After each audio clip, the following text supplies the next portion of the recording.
with some of these. Let's see what happens if I try to tell it it's a Nikon.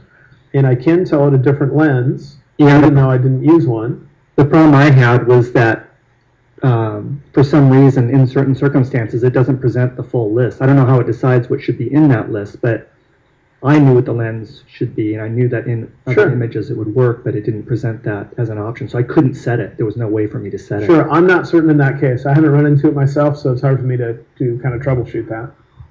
If you happen to get that on your machine right here in front of us during a break, I can look at it, see if I can figure out how to compensate for it. Problem.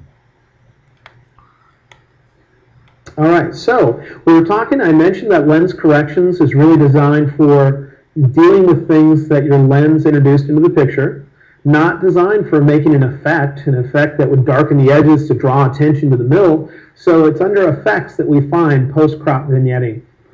Now with post-crop vignetting, let's look at the settings that are available. We have the amount, which can either brighten the edges, make it kind of blow out so he's disappearing into no man's land there, or to darken the edges. I mainly darken the edges.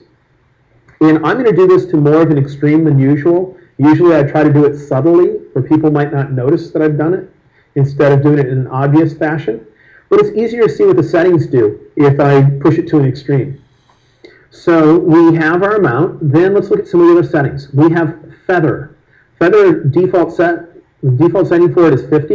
If I bring it down, you can tell what it's doing. Feather is saying how soft should that edge be. From crisp edge, that's 0 feathering. Default, which is 50, or you can make it even softer if you go further out. So if you needed more of a subtle transition there, you could bring it out. I'm going to leave that down just for a moment so you can see the shape that it's using for the darkening. And there's a choice here called roundness. And if I bring that up versus bring it down. So when you bring roundness down, you get more of a rounded corner rectangle effect. And as you bring it up, it becomes more of a circle. And so that's going to be the shape. If you want just the corners, you might want something more like that. And if you want it to come in more. So sometimes it's actually useful to turn feather all the way down first and kind of say, okay, what kind of general effect do I want? Maybe I'll just want that because I don't want it to come in and grab and touch his hand too much there. And then I can come up and bring up feather if I want to say how soft that should be. Maybe like that. Then we have midpoint, is the one we haven't talked about yet, and that is kind of how far towards the middle can it make it. Will I want to restrict it to really out near the edges, or will I allow it to come further and further and further in towards the middle? And so I'm going to see if I can limit that a little bit, maybe something like that. Finally, there's a choice called highlights. If you have anything bright, like this area up here where the sun is coming through and really hitting something hard, it's going to look unnatural for it to darken that on the edge. Because even if my camera didn't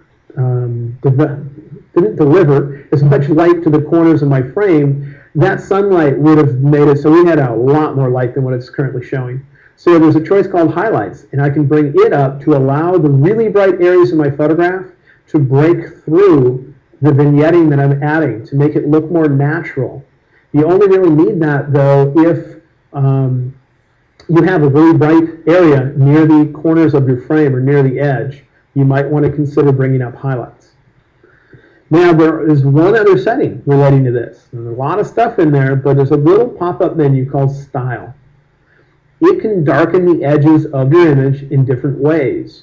And if I click there, we have 3 choices on how to do it. Right now is a choice called Highlight Priority, which gives me that highlight slider so I could let the highlights break through. There's another choice called Color Priority, which you'll find is anytime you darken your picture can sometimes become more colorful.